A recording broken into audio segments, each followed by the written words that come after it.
그 사치의 세력으로 지부하였도다 하더라. 아멘.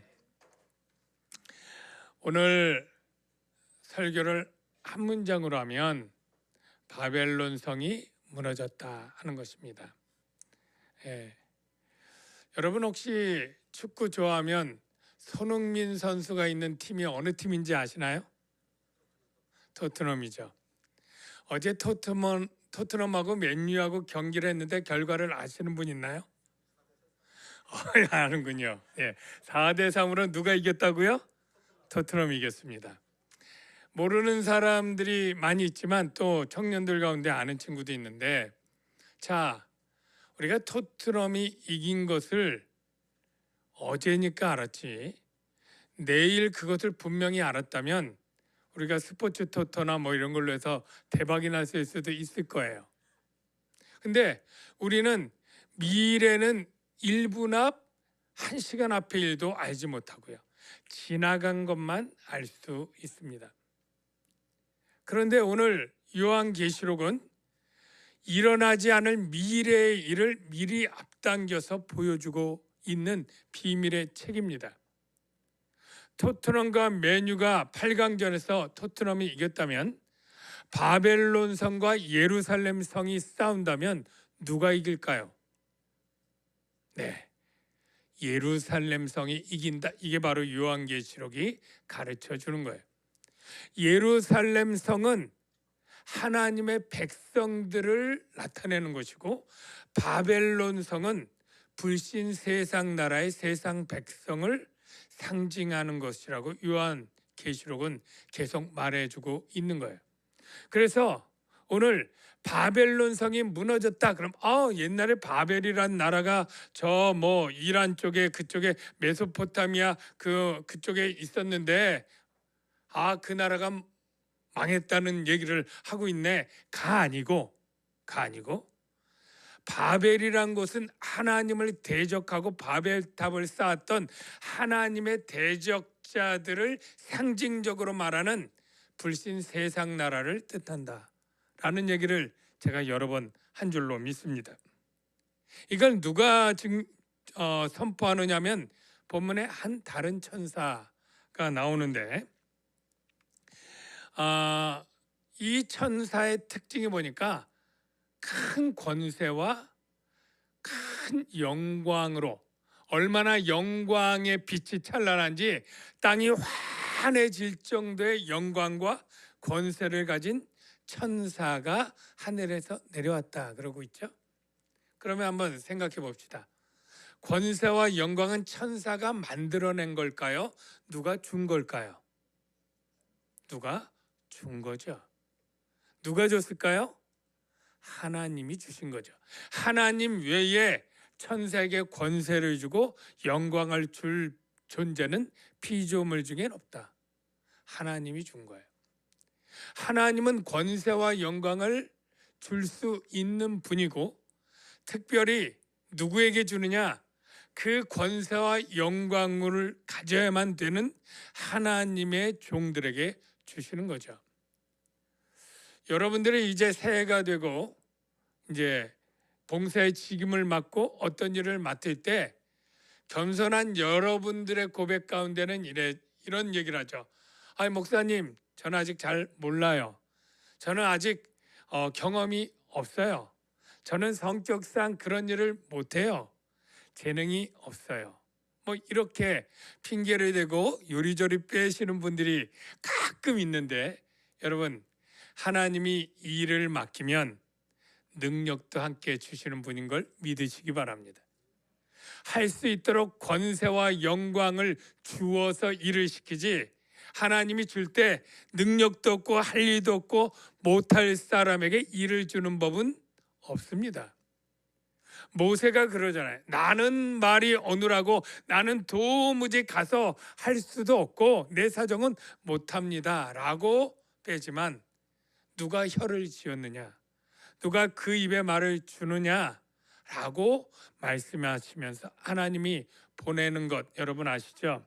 그래서 이 천사에게 권세와 영광을 주었듯이 하나님은 일을 맡긴 그 종이 반드시 감당할 수 있는 능력과 권세를 주시더라 믿으시길 바랍니다. 그리고 2절에 이제 그 천사가 힘찬 음성으로 외쳐 이릅니다. 뭐라고요? 무너졌도다 무너졌도다. 두 번 쓰는 것은 반복이면서 강조고 완전한 파괴를 의미하겠죠. 큰 성 바벨론이요. 바벨론이 작은 성이 아니고 큰 성이에요. 자, 그런데 요한계시록은 주 90년대에 반모섬에서 요한이 썼으니까 이미 바벨성은 없다 그랬죠. 근데 큰 성 바벨론은 뭘 상징하느냐면 이미 무너졌지만 하나님을 대적하는 가장 큰 성들, 세상 나라의 대표적 성들을 상징하고 있고, 바로 이 시대에는 큰 성 바벨론은 로마 제국을 의미합니다. 그러니까 이 로마 제국도 지금 보면 로마도 이미 멸망했는데 그게 아니라 오늘날 세상에서 하나님을 대적하는 모든 나라와 기관이 바로 큰 성 바벨론에 해당된다고 우리가 생각하면 됩니다. 이 바벨론의 특징이 뭐예요? 귀신의 처소와 각종 더러운 영, 사단이 지배하는 곳이에요. 그러니까 하나님을 찬양하고 영광 돌리는 일이 없는, 하나님을 대적하는 그러한 곳, 각종 더럽고 가증한 새들이 모이는 곳이 되었다가 하나님이 볼 때 더럽고 가증한 그러한 곳이 다 바벨론이고 세상 나라에 가지고 있는 특징이죠. 그런데 그 바벨론이 무너졌다. 지금 세상에 살아가는 사람들, 저와 여러분 동일하게 이 세상에서 큰 기업을 이루면 얼마나 좋을까? 큰 명예를 얻고 큰 어떤 발명품을 발견해서 부자가 되고 많은 부동산을 가지면 얼마나 좋을까? 이런 꿈과 소망들을 다 가지고 있지만 우리가 더 궁극적 넘어서 보면 언젠가 이 찬란하고 아름다웠던 이 세상의 것들은 결국 사라질 것이기 때문에 우리가 살아가는 동안 필요를 따라 그런 것들을 취할 수는 있지만 더 궁극적이고 영원한 하나님 나라의 것을 먼저 구하는 것이 바로 주님의 뜻인 줄로 믿습니다. 너희는 먼저 그의 나라와 그의 의를 구하라. 그래서 오늘 이제 보면 바벨론이 무너졌는데 계시록 14장 8절에 또 다른 천사 곧 둘째가 그 뒤를 따라 말하되 무너졌도다 무너졌도다 큰 성 바벨론이여 모든 나라에게 그의 음행으로 말미암아. 자, 여기 중요한 단어가 뭡니까? 바벨론의 특징이 뭐냐면 음행이라는 거예요. 음행. 그래서 진노의 포도주를 먹이던 자, 음행 때문에 진노를 받게 하는 자의 원흉이 바로 바벨론 성의 특징이에요. 그래서 오늘 본문에도 3절에 이제 마지막 절인데 이렇게 말하죠. 그 음행의 진노의 포도주로 말미암아. 음행을 한다, 진노의 포도주를 마신다 같은 인과의 그러한 과정이에요. 음행하면 진노의 포도주를 받게 돼 있어요. 그래서 만국이 무너졌으며 바벨론이 무너질 때 바벨론 곁에 있던 모든 만국도 다 무너집니다.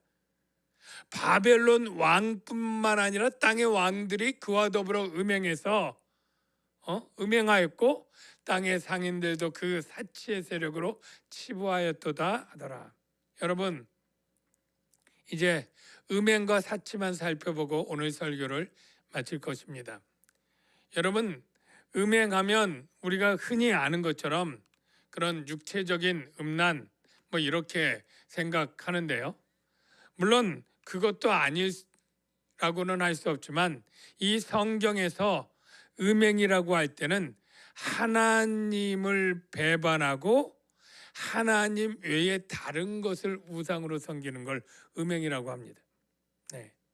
그 대표적인 것은 구약에는 하나님 대신하는 신들이 대표적으로 무슨 신이었죠?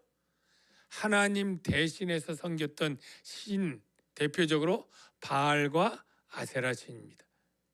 그래서 이 이스라엘 백성들이 하나님 여호와를 섬기다가 가나안에 있는 이 바알신 아세라 신을 따라서 섬길 때 하나님이 정말 바람난 아내를 향한 그 끓는 그러한 분노로 글을 쓴 게 바로 호세아서죠.